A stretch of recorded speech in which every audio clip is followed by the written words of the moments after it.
విద్యార్థుల జీవితాలతో చెలగాటమాడుతున్నటువంటి పరిస్థితి. కాబట్టి మనం ప్రభుత్వ విద్యా సంస్థలకు వెళ్ళే పరిస్థితి లేదు.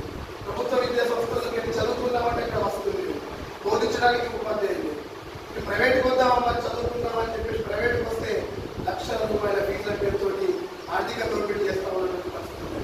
మన సమాజంలో ఎక్కువ పేద మధ్యతరగతి కుటుంబాలకు సంబంధించిన వాళ్ళే ఉంటారు. కొన్ని ప్రైవేట్ కాలేజీలు స్కాలర్షిప్లు రియంబర్స్మెంట్స్ మీద ఆధారపడి బతుకుతున్నటువంటి పరిస్థితి. అలాంటి కాలేజీల్లో విద్యార్థులు వెళ్ళి చదువుకున్నామంటే లక్షల కోట్ల రూపాయల స్కాలర్షిప్లు ఫీజు రియంబర్స్మెంట్ పెండింగ్లో ఉంటుంది. ఈ పెండింగ్లో ఉన్నటువంటి బకాయిలను విడుదల చేయకుండా అక్కడ ఉన్నటువంటి విద్యార్థులతో ఆ సంస్థలను నిర్వహిస్తున్నటువంటి యజమానులతో మన రాష్ట్ర ప్రభుత్వం చెరగడం.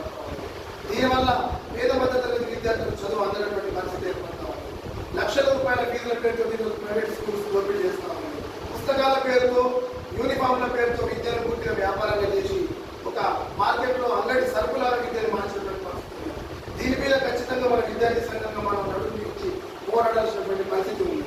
ఎవరైనా ఇది నాకు సంబంధించిన సమస్య కాదు, నాకు సంబంధం లేదు, ఇదెందుకు అని చెప్పేసి అనుకుంటే ఈ సమస్యలు రోజు వచ్చి పెరుగుతూ ఉంటాయి.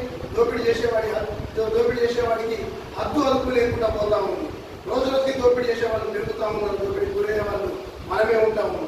చదువు మన దేశంలో విద్యా వైద్యం ప్రతి ఒక్కరి హక్కు.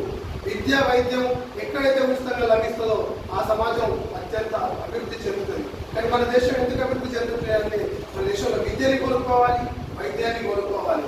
మరి దీన్ని అధిగమించాల్సిన పరిస్థితి ఎవరి మీద ఉంది? బాధ్యత అంటే భారత పౌరులుగా, భారత విద్యార్థులు మన మీదనే ఉంది, మన భుజాల మీద ఉంది ఆ బాధ్యత.